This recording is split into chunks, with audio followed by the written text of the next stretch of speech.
ሰላም ጤና ይስጥልኝ ውድ ተመልካች አድማጮቻችን ይህ ኤንቢሲ ወቅታዊ ዓለም አቀፋዊ ዝግጅታችን ነው።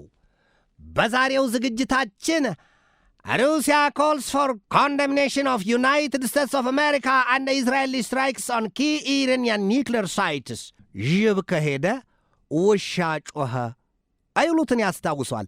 ወዲህም የአሜሪካ ጦር ኃይል punish Russia for helping Iran target the United States of America military. የአሜሪካው ፕሬዚደንት ዶናልድ ትራምፕ በቀጣይ ከግንቦት 14 እስከ 15 ቻይና ሊጎበኙ መዘጋጀታቸውን ማስታወቃቸውና እንዲሁም ዛሬ በወጣ ፍንጭ ደግሞ የሩሲያው ፕሬዚደንት ቭላዲሚር ፑቲን በዚያው በቻይና ከትራምፕ ቀጥሎ ጉብኝት ሊያደርጉ እንደሚችሉ ፍንጭ መውጣቱን እንዲሁም ከመካከለኛው ምስራቅ ቀጠናና ከተለያዩ የዓለም ክፍሎች ያገኘኋቸውን አዳዲስና ወቅታዊ መረጃዎች ይዤ ቀርቤያለሁ። እስከ ዝግጅቱ ፍጻሜ ድረስም አብራችሁኝ ትዘልቁ ዘንድ የአክብሮት ግብዣዬ የአየር ሞገዱን ሁሉ አሳብሮ ከልባችሁ ይድረስ የምላችሁ አዘጋጅቼ የማቀርብላችሁ ትዕግስቱ በቀለ ነኝ። በየወገንህ ቢባል የመቶ ዓመታክን ባለው በረት ገባ ይሉትን ያስታውሷል። አለያም ዶሮ ብታልም ጥሬዋን። Russian President Vladimir Putin builds new Russia in occupied Ukraine, tightening grip on said land. በዚህ ወቅት ግዙፍ የጦር ኃይሏን አስገብታ በዩክሬን አምስተኛ ዓመቷን የያዘችው ሩሲያ ፕሬዚደንቷ ቭላዲሚር ፑቲን በወረራ በያዟት ዩክሬን የመንገድ የባቡር ሐዲድ እንዲሁም ወደቦችና ሌሎች የሀብት ምንጮችን በምስራቃዊና በደቡባዊ ዩክሬን ኃይላቸውን ማስፋፋታቸውና ማጠንከራቸው ይነገራል። ሩሲያ በዩክሬን በያዘቻቸው ዶኔስክ፣ ሉሃንስክ፣ ዛፖሪዚያና ኬርሶን ግዛቶች ወዲያም በአቅራቢያው ባሉ ግዛቶች ሁሉ በከፍተኛ ደረጃ የመሠረተ ልማት ዝርጋታዎችን ማስፋፋቷ ሲነገር እንዲያውም ከ2500 ኪሎ ሜትር በላይ የባቡር ሐዲድና የሰፋፊ ዘመናዊ አስፋልትና መንገዶች በአዲስ መልኩ መገንባታቸው ተነግሯል። ሩሲያን ምነው ዩክሬንን አሸንፋ መውጣት አልቻለችም ሲሉ የሚተቹና በነገር ልምጭ የሚሸነቁጧት ብዙዎች ናቸው። ከአሜሪካው ፕሬዚደንት ዶናልድ ትራምፕ ጀምሮ የሳምንታት ወይም የቀናት ዕድሜ የሚፈጀውን ጦርነት 4 ዓመት ተኝቶበታል ፑቲን ሲሉ የአሜሪካው ፕሬዚደንት ዶናልድ ጄ ትራምፕ ክፉኛ መወረፋቸውን አንዘነጋውም። ለካን ነገሩ ወዲህ ነው፣ ብልጥ ልጅ እየበላ ያለቅሳል ይላሉ አበው። የሩሲያው ፕሬዚደንት ቭላዲሚር ፑቲን ግን ምንድን ነው አደረጉ የተባለው? አሁን ዛሬ የወጣው መረጃ በዩክሬን ቀስ ብለው እያዘገሙ የሚያላምጡት ጉዳይ ቢኖር በዚያች ሀገር በያዟቸው በእነዚያን 4 ግዛቶች ፑቲን የሕዝበ ውሳኔ የማስደርገው ምርጫ ማስመርጠውባቸዋል። ዶኔስክ፣ ሉሃንስክ፣ ዛፖሪዚያና ኬርሶን። ወዲያ ግን በ2014 የያዟት የክራይሚያ ወደብ እነርሱ ክረም ይሏት። በዚያች ወደብም እርሳቸው ያው የሩሲያ ግዛት ወይም ይዞታ ቋሚ አድርገዋታልና ማን ጠይቋቸው? የክራይሚያ ወደብ ጉዳይ ፈጽሞ የማይነሳም። ነገር ግን በእነዚህ በአራቱ ግዛቶች ውስጥ ዛሬ በወጣ መረጃ የባቡር ሐዲድ፣ ዘመናዊ አስፓልት፣ ዘመናዊ የመሠረተ ልማቶችን፣ ኢንዱስትሪዎችና ፋብሪካዎችን እየገነቡ ነው። ከዚያ እስከተባለ ደግሞ ፑቲን በእነዚያ ግዛቶች ብቻ ታቅበው ወይም ደግሞ ተገድበው አይቀሩም። ዩክሬንን መላ አካላቷን ይወሩታል። ከዚያ በኋላ ዩክሬን በቀጥታ የቀድሞዋ የሶቪየት ኅብረት ግዛት እንደነበረችበት ዘመን ክትት ብላ እንደ ኤሊ አንገት ትቀመጣለች። ይህን አቅደዋል ነው ያሉት ፑቲን። በእርግጥም በዩክሬን የገቡበትን 5ኛ ዓመት ጦርነት ቀስ ብለው እያዘገሙ ነው የሚሄዱት ይሏቸዋል። በምንሰራቸው ዜና ዘገባዎችና ሀተታዎቻችን ሁሉ የራሳችንን ትዝብት ስናደርግ ፑቲን ዩክሬንን በረዣዥምና ሹል ክራውንቻዎቻቸው እያላመጡ ምናልባትም የቀበጡለት ሞት አይገኝም የሆነባቸው እንደ የምዕራባውያኑ በተለይም የአውሮፓ ሀገራት ዘለው ከዩክሬን ጎን ተሰልፈናል ቢሉ የጦር ኃይላቸውን ሊያስገቡ ከፈለጉ ፑቲን የመታረጃና የመሰቀያ ሰይፋቸውንና ሸምቀቋቸውን አዘጋጅተውላቸው እየጠበቁ ነው። በሩቁ ዩክሬንን ግን እያላመጧት ነው። ዩክሬን ደክማ ስታበቃ ተዘርራ ትወድቃለች። ይህን አስልተውላታል ይላሉ። በእርግጥም ነገሩ ይመስላል ይላሉ ብዙዎቹ ወታደራዊና የፖለቲካው ዘርፍ ተንታኞች። ነገር ግን ዛሬ የወጣው መረጃ የሚያስረግጠው ይህንኑ ሆኗል። የለም ሩሲያ በዩክሬን ሰፋፊ የመሠረተ ልማት ዝርጋታዎቿን ይዛለች፣ አጧጡፋቸዋለች። ለምን? እነዚያ ግዛቶች የራሷ እንደሆኑ አረጋግጣለች። ከዚያም ያልፍና ዩክሬን ተሸንፋ ስትንጋለል ሁሉንም ረግጣ ሩሲያ በእጇ ታስገባች በኋላ መላዋን ዩክሬን ታለማታለች የሚል ነው። የሩሲያን የዛ መሰል ማስፋፊያና የዩክሬንን ሙሉ በሙሉ ለመጠቅለል የሩሲያው ፕሬዚደንት ቭላዲሚር ፑቲን በዩክሬን የቀጠሉትን ጦርነት እያስፋፉና እያጠናከሩ መሄዳቸውን የዩክሬኗ ብርቱና የቅርብ አጋር አባር ናት የምትባለው አሜሪካን ብትሆን በሌሎቹ የዩክሬን ደጋፊዎች አውሮፓኑ ዘንድ ውግዘትን አስከትሎባቸዋል። ለምን አሜሪካ ዩክሬንን አልተከላከለቻትም? በሩሲያ ላይ ትፎክር ትዝትና አሜሪካ ሲነጋ ግን የዶንባስን ግዛት ሰጥተሽ ረፊ ትላታለች። የአሜሪካው ፕሬዚደንት ዶናልድ ትራምፕ የዩክሬኑን አቻቸውን ቮሎዲሚር ዘለንስኪን ጥፊ ቀረሽ ሲነተርኳቸውና ሲነዘንዟቸው ብዙ ነው ያሏቸው። አውሮፓውያኑ ግን እንኳንስ የዶንባስን ግዛት ቀድሞ በ2014 የተወሰደችዋን የክራይሚያን ወደብም እሷ ካልተመለሰች የሚሆን ነገር የሚታሰብ ሰላም የለም ሲሉ ዘለንስኪን ይነዘንዟቸዋል። ጉዳዩ ጥልቅ ነው፣ ሩቅ ነው። ታዲያ የአሜሪካ ጦር ኃይል ትናንት ወኔው ግንፍል ብሎ ምን አለ? በዩክሬን ጉዳይ አይደለም ወኔው የገነፈለው።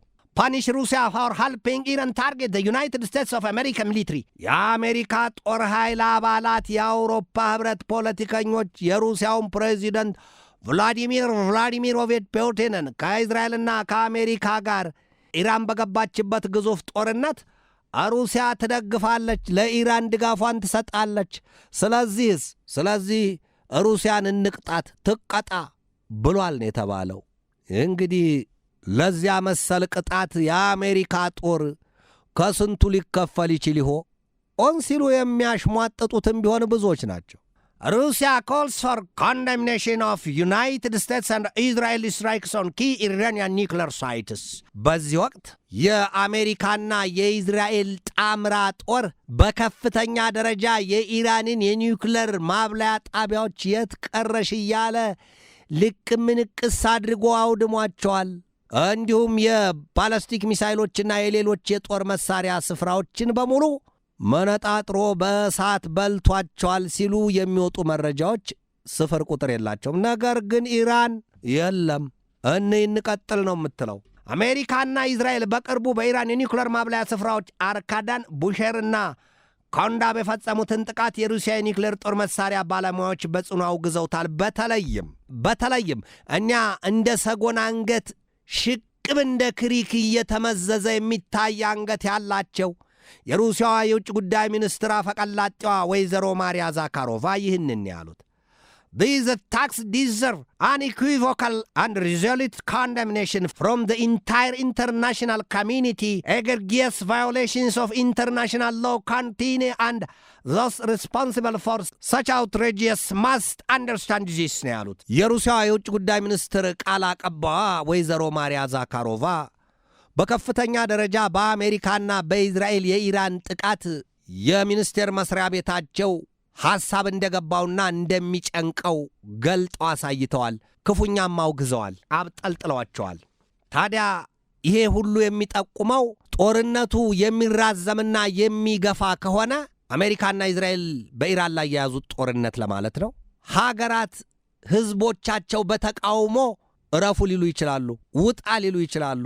ከአውሮፓ መንግስታት ዛሬ የወጣው መረጃ ይሄ ነው።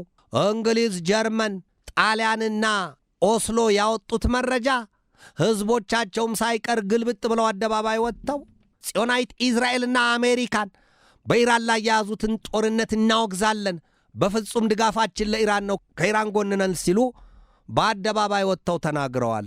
በእስራኤል ውስጥም ህዝቡ ጦርነት ይብቃ የሚል ተቃውሞውን እያሰማ ነው። በአሜሪካም ቢሆን አይውጣ ተርፎ አይገንፍል እንጂ ይሄ ጉም አለ ነው የሚባለው።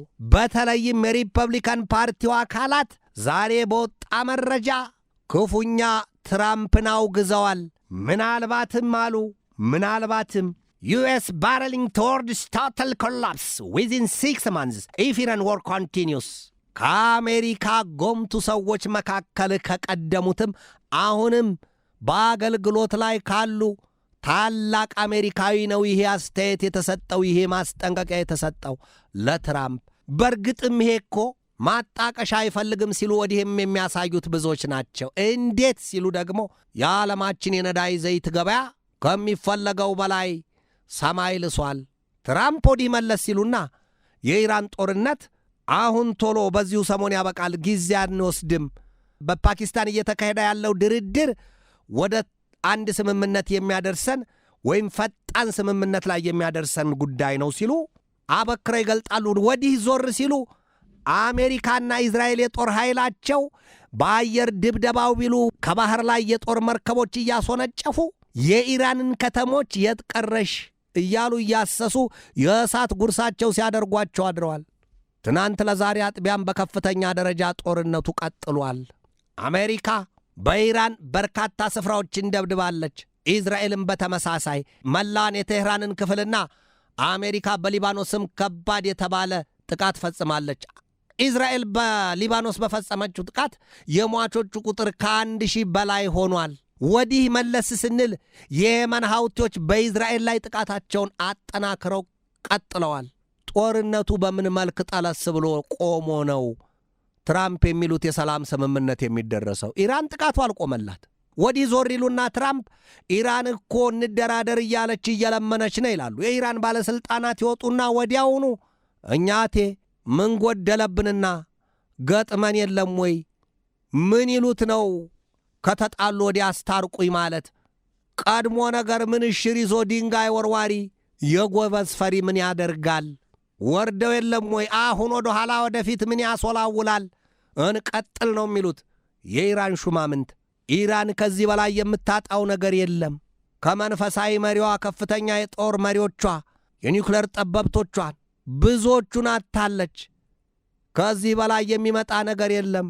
ኢራን በግለሰቦች ብቻ የቆመች አይደለችም። ጠንካራ የፖለቲካ መዋቅርን የገነባችው ይህ የማይነቃነቅ ነው። የአሜሪካው ፕሬዚደንት ደግሞ ይወጡና በኢራን ያለውን መንግሥት እንለውጣለን፣ ሬጂም ቼንጅ፣ የማይመስል ልብ ያቆስል፣ የምኞት ፈረስ ቢጋልብ አያደርስ። የለም ማንም መመኘትና ማሰብ ማስላት ይችላል። ነገር ግን ኢራን ምድር ላይ ነው ያለው ጨዋታው። ኢራን ዛሬም እስራኤልን ትናንትና ሌሊቱን ለዛሬ አጥቢያም ክፉኛ እየደበደበቻት ነው። እስራኤልም በአንጻሩ ቴህራንን እየደበደበች ነው። አሜሪካ ከስምምነት ላይ ልንደርስ ነው፣ ቶሎ እንስማማለን፣ እንግባባለን የሚል እምነት አለኝ እያሉ ፕሬዚደንቷ ሲለፍፉ፣ በአንድ ፊት ደግሞ ከ10,000 በላይ እግረኛ ኃይላቸውን እያዘጋጁ ነው፣ አሰልጥነዋል። ከ3,500 በላይ የሚሆኑት እዚያ መካከለኛው ምስራቅ ቀጠና ምድር ገብተዋል። በአንድ ራስ ሁለት ምላስ፣ በዚህ ማጉረስ በዚህ መንከስ። ይሄ ይሆናል ወይ? የኢራን ጦር ኃይል ታዲያ ምንድን ያለው ዛሬ? በተለይም በኢራኑ የፓርላማ አፈቀላጤ በኩል በመሐመድ ባጌር ጋሊባፍ ትናንት ባወጣው ማብራሪያ የአሜሪካ የእግረኛ ወታደሮች በገዛ ራሳቸው ላይ ሰዓት ይለኩሳሉ፣ ይግቡ ይሞክሩት። ኢራን ከ1 ሚሊዮን በላይ የእግረኛ ኃይሏን አዘጋጅታለች። በጥፍሩ ተጠንቅቆ ነው የቆመው። ኢራን እንዲህ የምትቀመስ ትሆናለች ወይ? በከፍተኛ ደረጃ የጦርነቱ ተባብሶ መቀጠል እንጂ የመቆሙ ነገር ፍንጩ አይታይበትም። አሜሪካ 10,000 የእግረኛ ኃይል ካዘጋጀች ወዲህ በኢራን ለ10 ቀናት ጥቃት አቆማለሁ ስትል ጥቃቷን መቀጠሏም እየታየ እየተሰማ፣ እስራኤልም ኢራንን አልተወቻትም። ወዲህም የሊባኖሱ ሐዝቦላና የየመን ሐውቲዎችም ጦርነቱን ተቀላቅለው እስራኤል ላይ የተኮሱ ነው ያለ ፋታ ረፍት። ይሄ ጦርነት ምስቅልቅሉ ወጥቶ የለም ወይ?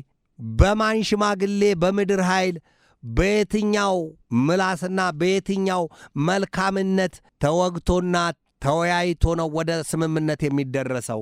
ግድ የለም ይላሉ የኢራን ሹማምንት። ዩናይትድ ስቴትስ ኦፍ አሜሪካን ትሩፕስ ዊድ ቢ ሴት ኦን ፋየር። አሜሪካ የእግረኛ ኃይሏን ወደዚያ ወደ ኢራን ምድር ስታስገባ በኢራን የሚጠብቃት መሳሪያውን ዘቅዝቆ የሚሸሽ አይደለም፣ በልበለው እያለ ወደፊት የሚገሰግስ እያሳደደ የሚቀጥል እንጂ ፈርቶ ወኔው ሟሾ የሚሸሽና በዚያው ተዝነክንኮ የሚቀር አይደለም ሲሉ የሚያሳዩት ብዙዎች ናቸው። እንደውም ዛሬ በወጣ መረጃ World Day 31 United States of America and Israel with Iran turns more dangerous as oil surges and missiles fly. የነዳጅ ዋጋ ዛሬ በበርሜል $116 በላይ ገብቷል፣ ወደ $120 ተጠግቷል የሚል መረጃ ነው የወጣው። መላው ዓለም በነዳጅ የሚሰሩ ፋብሪካዎቹና ኢንዱስትሪዎቹ፣ መኪኖቹና ተሽከርካሪዎቹ ቢሉ የጋዝ ምድጃዎቹ ጦማቸውን ማደር ከጀመሩ ውለው አድረዋል ነው የሚባለው። ግዙፎቹ የዓለማችን ወይም የምድራችን የአየር ትራንስፖርት አገልግሎቶች በነዳጅ ነው የሚሰሩት። ነዳጅ ቆመ ማለት ምን ማለት ነው? የሆርሙዝ ወሽመጥ አልተከፈተም፣ የሆርሙዝን ወሽመጥ አስከፍታለሁ። ዛሬ እንዲያውም 90% የኢራን ነዳጅ ዘይት የሚተላለፍባትን የካርግ ደሴትን እንይዛለን፣ የኢራንን ነዳጅ ዘይት መቆጣጠር ነው ዋናው ግቤ ሲሉ የአሜሪካው ፕሬዚደንት ዶናልድ ትራምፕ ከፋይናንሻል ታይምስ ጋር ሰፊ ቆይታ ያደረጉበት ዘገባ ወጥቷል። መረጃው ያንን እንይዛለን እንፈልገዋለን ብለዋል። ኢራን ደግሞ ተዘጋጅታለች። ንክች አባቢለዋለች። ግቡና እንሟከራለን ይለይልናል። አሁን የሃውቲዎች ወደዚህ ጦርነት መግባት ወይም የኢራንን ጦርነት መቀላቀልና ከኢራን ጋር መሰለፍ ደግሞ የቀይ ባህርና የኤደን ባህረ ሰላጤን እንዲሁም የአረቢያን ፔኒንሱላ የሚያገናኘው የባብ አልማንደብ የውሃ ወሽመጥ ይዘጋል። ያን ጊዜ ምን ሊሆን ይችላል? ትንቢት አይደለም። በቃ 10% የዓለም የንግድ መስመር በዚያም ያለው ይዘጋል። ሃውቲዎች ቆርጠው ገብተዋል። በቃ ጀምረዋል። ይሄ ነው የውሃ አካላቱ ይሄን ያህል በአንድ ሰንሰለት እንደታሰረ እንስሳ ክርችምችም ብለው የተያያዙ ሆነዋል። ሃውቲዎች የሊባኖሱ ሐዝቦላ ከኢራቅና ሶሪያ ያደፈጡት ኃይሎች ወዲያም ሐማስም ቢሆን አንገቱን ማጎንበሱ ካልሆነ በስተቀር የለም፣ ትጥቅና ስንቁን አንስቶ ከኢራን ጎን ቆሟል የሚል መረጃ ነው የወጣው። ታዲያ 31ኛ ቀኑን ወይም አንድ ወር ከአንድ ቀኑን የያዘው የአሜሪካ የእስራኤልና የኢራን ጦርነት ለነዳጅ ዘይትና ለጋዝ ሀብቱ መቀመቅን የከተተው የሀገራት የምጣኔ ሀብት በከፍተኛ ደረጃ ቶሎ ላይ አንሰራራ መዳሸቁና መላሸቁን የታየው። ወዲህ እጅግ አደገኛና የረዥም ርቀት ተምዘግዛጊ ሚሳይሎችና ሮኬቶች የመካከለኛው ምስራቅና የባህረ ሰላጤውን ቀጠና ሀገራት ሰማይ ያረሱት ምድርን በእሳት ሲያቶጉት ይታያል። የነዳጅ ማውጫ ስፍራዎች፣ የማዕድን ማውጫ ስፍራዎች፣ የአሜሪካ ጦር ኃይል ሰፈሮች በአነፍናፊ የሚሳይልና የሰው አልባ የጦር አውሮፕላኖች ደብዛቸው ይጠፋ ዘንድ ኢራን አቆትማ እየለበለበች ነው። እንዲያውም ዛሬ በወጣ መረጃ The real war is about to begin. Iran enters full-scale insurgency. ታዲያ ኢራን ኃይሏ ደክሟል። የሚሳይልና የሰው አልባ የጦር አውሮፕላኖቿን እንዲሁም የአየር ኃይሏን ቢሉ የባህር ኃይል መርከቦቿና ጀልባዎቿን በነቂስ አንድ ባንድ እየለቀምን ጥርሱ እንደወለቀና እንዳለቀ ድዳ አስቀርተናታል፣ ባዶዋን ቀርታለች ሲሉ የሚያወጡትና የሰጡት መግለጫ ሁሉ ብዙዎቹን ከትዝብት ላይ የጣለ ጉዳይ ሆኗል። ኢራን ይኸው ገና ጦርነቱ በአዲስ እንደሚጀመር አይነትን ያለችው በከፍተኛ ደረጃ ለጦርነት ተዘጋጅታለች። ኢራን ላይ ያለው ጦርነት ሲጀመር የባህረ ሰላጤው ሀገራት መከራቸውን ቆጥረዋል። ዛሬም እዚያው ላይ ናቸው። እስራኤልም በተመሳሳይ ብዙ ጊዜ የሚሳይል መከላከያዎች በየትም ቦታ ላይ ያሉት በዚህ በአንድ ወር ከአንድ ቀን ጊዜ ውስጥ የደከሙና የሰለቹ ነው የሚመስሉት። ሰውኛ ባህሪ የተላበሱ ሆነዋል ይሏቸዋል። ደከመኛ ቃተኝ እያዩ እንዳላየ መሆን። ገሚሶቹም ደግሞ እንደ ድርቆሽ እየተከረታተፉ ወደ ኋላቸው እየተፍረከረኩ ሲነዱ የኢራን ሚሳይሎች እየበረቃቀሱ አልፈው አደጋ እያደረሱ ነው። ኢራን በጦር መሳሪያ ቴክኖሎጂዋ ከማንም ያነሰ ግምት የሚሰጣት አልነበረችም። ነገር ግን አዞር ሲዞር አደረን ሆኖባቸው ጉዳዩ እንደው ባልዘፈንሽ ከዘፈንሽ ባላፈርሽን ሆነዋል። ጦርነቱ በከፍተኛ ደረጃ ተባብሶ ቀጥሏል። ቀጣዮቹ ቀናትስ ምን ሊያሳዩ ምን ሊያሰሙን ይሆን የሚሉት ብዙዎች ናቸው። ዓለም በዚህ ሁሉ ምስቅልቅል ቋጠሮ ውስጥ ገብታ ውሉ ጠፍቷታል። ታዋየውም ቸግሯታል። የሽማግሌና የሸምጋይ ገላጋው መሳሳት ወዲህም ከመንግስታቱ ድርጅት የተግሳጽና እንዲያውም ከማውገዝ ያላለፈ ሚና አልባነቱ ከሚታየው ውጪ ሌላ ቁርጥ ያለ የውሳኔና ተፈጻሚ ሕግ ያለመኖሩ የዓለምን ችግር ይብሱን ወደ ባሰ አዘቅት ጥሎታል ወይም ከቶታል። ማን ነው ስለዚች ምድር ሰላም የሚጨንቀው? ማን ነው የሚገደው? የሚጎዳውስ ማን ነው? ጦረኛው ኃይል ወይስ ጦርነትን ያሰሉትና ያዘመቱት መንግስታት? የለም፣ ንጹሐን ናቸው። ንጹሐን ሲባል አቅመ ደካሞች፣ የአልጋ ቁራኛ ሆነው በሕመምና በዕድሜ ምክንያት ተይዘው የተኙ ሕፃናትና ነፍሰ ጡሮችን፣ ወላድና አቅመ ደካሞችን እነዚህን ነው በዋናነት ሰለባ የሚያደርገው። ጦርነት ለወትሮ የሚሆን እኮ ነው። አይጥ በበላ ዳዋ ተመታን ነው። ያጠፋው ኃይል አይገኝም። የዘረፈውና የሰረቀው ጦርነቱን ጭሮ እሳቱን ያነደደው ሰደድ እሳቱን የለኮሰው ኃይል አይገኝም። ሰርቆም ዘርፎም ይጠፋል፣ ይሰወራል። ይሄ በሁሉም ሀገር የሚታይ ጉዳይ ሆኗል። በዚህ ዘመን ሰላምን የሚነሳውና ሰላምን የሚበጠብጠው እዚህ ግባ የማይባለው ኃይል ነው። ስለዚህ ከመንግስታት የገዘፈ ቸልታ ጋር የዚህ መሰል የሌብነት የዘረፋ ተግባር ላይ የተሰማሩት ቀን ወጣልን ብለው ያስባሉ።